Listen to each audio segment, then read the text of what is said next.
Hi, I'm Teresa. I live in Hancock County, which is western Kentucky. It is a rural, small community. Hancock County, I think, has about 8,300 people total. I live in Lewisport. It's even a smaller town, quiet and pretty calm. However, our community is a childcare desert. So, this video I have created to kind of share some thoughts with you after participating in both listening sessions. One was from the Pritchard Committee last week about different collaboratives in other states that are really doing well with a mixed delivery model and collaboration when it comes to childcare and preschool for all. The other listening session was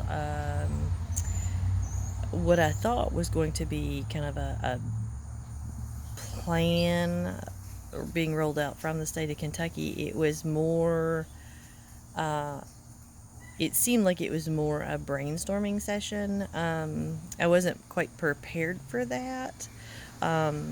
I hadn't submitted questions. I was really expecting for us to be told the parameters of what this was going to look like. So this video is created after spending the weekend thinking and processing and talking to several. So there's some things I want to share with you. Number one is here's my filters. I am born and raised in Hancock County. Husband and I have been married 30 years. We do have 2 adult biological kids, but we've had kids in our home throughout the years. 25 years ago, I was on a team who started a preschool program in our church to allow access to preschool for middle income families. There was Head Start, but that was all that was available. 25 years later, it's still in existence. For 2 years, I worked under a federal grant building regional networks. We were so successful that and sustainable that we worked ourselves right out of a job. That does tend to happen sometimes when you pursue grant funding.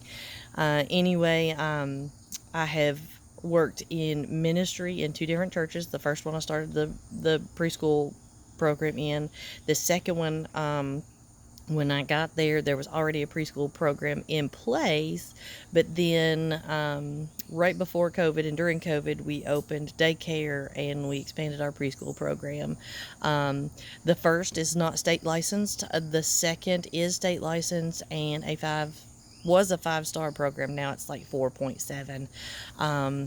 Anyway, still highly active in all of those pursuits.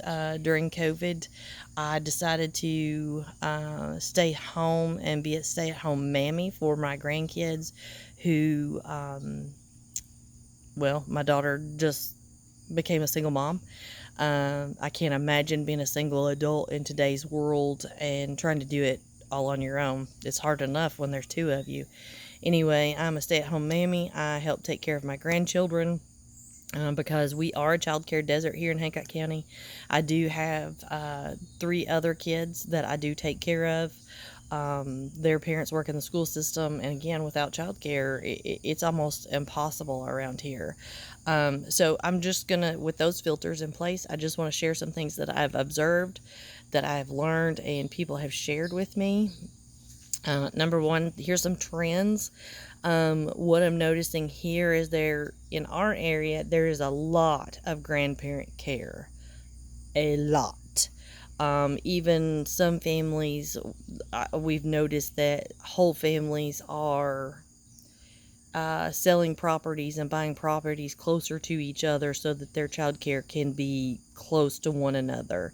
Some of us in my generation, I am in my late 40s, are taking care of elderly parents. We're taking care of adult kids and grandkids, and just the sheer geographical limitations sometimes make that much harder. So we're kind of seeing some families clustering together.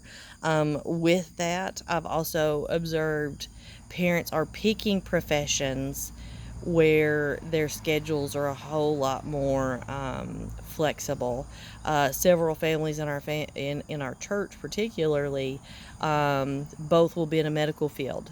So one family, it's even kind of funny.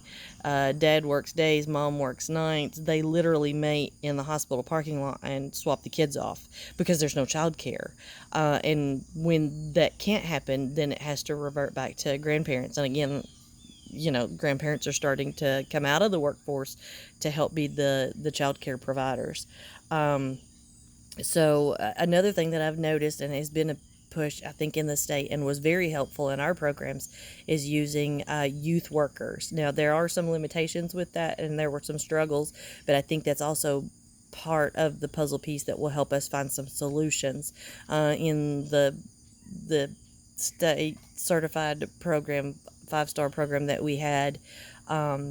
That I left, we were using high school interns, seniors, who were looking at going into the educational field to see if that's really what they wanted to do. And it's so comical.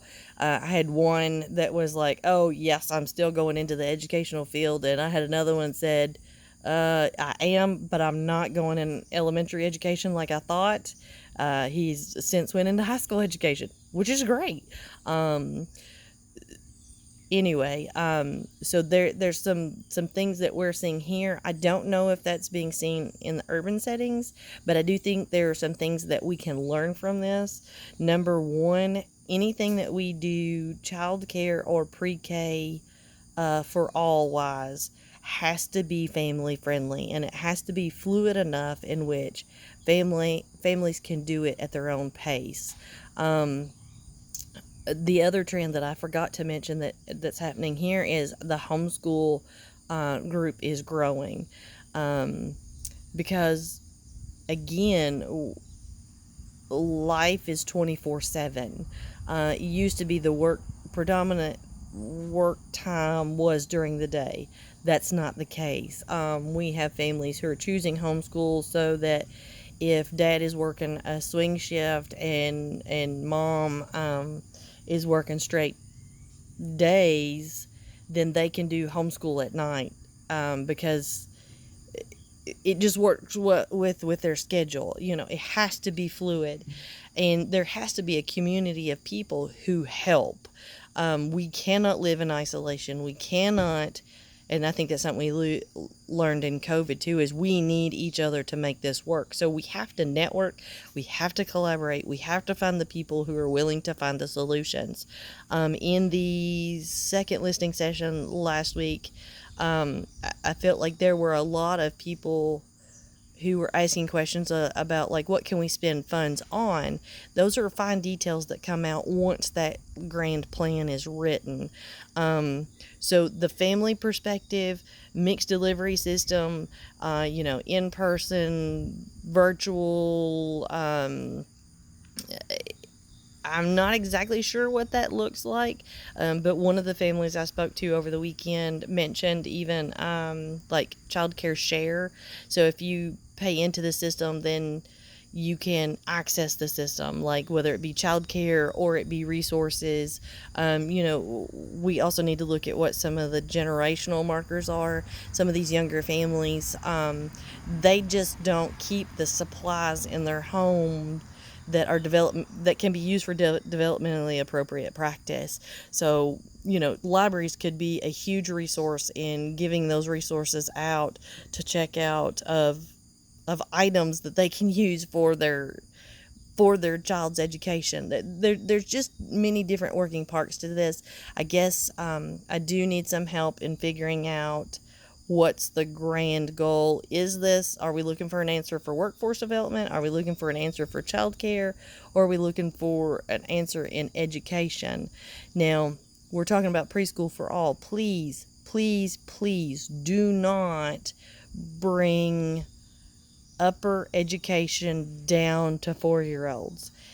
Early childhood is up until age 8. Please, please, please protect the littles being littles. They need to explore. They need to get dirty. I once was told 90% of what a child truly believes, that they are loved, that they are safe, that there is community. Those core principles are learned before age 5. So if we push down a classical, traditional, sit at a desk, let me vomit information at you and you just absorb it, that doesn't work with 4-year-olds. That's not what they were created to do. The more we do that, we're going to see a whole lot more decline in the mental and emotional distress of our kids. We just can't do that. So again, it has to be developmentally appropriate, it has to be family engaged, and it has to be what works for that community. What works in Hancock County will not work in Jefferson County, and vice versa. So I just challenge you and encourage you to look at those 3 pillars. There are some of us who, I'm not paid by anybody. I, I'm not working outside my home. So I don't have to look for funding. I don't have to worry about a salary. There are ones of us out there that want to do and be part of the solution because it's the right thing to do. Let's find all those people across the state and let's get those people connected, and let's listen to our young families in finding the solutions. Several of them have some great ideas and great perspectives because they're learning how to adapt because they've got to make it work. It's their lives that we're talking about, we're making decisions from. So if I can be of any help in any way, please reach out by email or cell phone. We are continuing to have conversations here. I've created a meeting with our county judge. I've got my library director and several others who are ready to collaborate and dream and process and figure out what this is going to look like. I'm not let's write a grant, let's get funded, and then build the program. I'm very much let's do what's right, build the program, and then find others who can help assist with the funding of it. However, you have to have enough capital to be able to start. So, I understand kind of both sides of the world there, and the thing of it is we just got to figure it out, and we will. We will, because our kids and our young families are totally worth it. So again, if I can be in any help, you just let me know. And I hope to learn and hear more about the exciting things going on in our community, other communities, and across the state. Again, thanks so much and have a great day.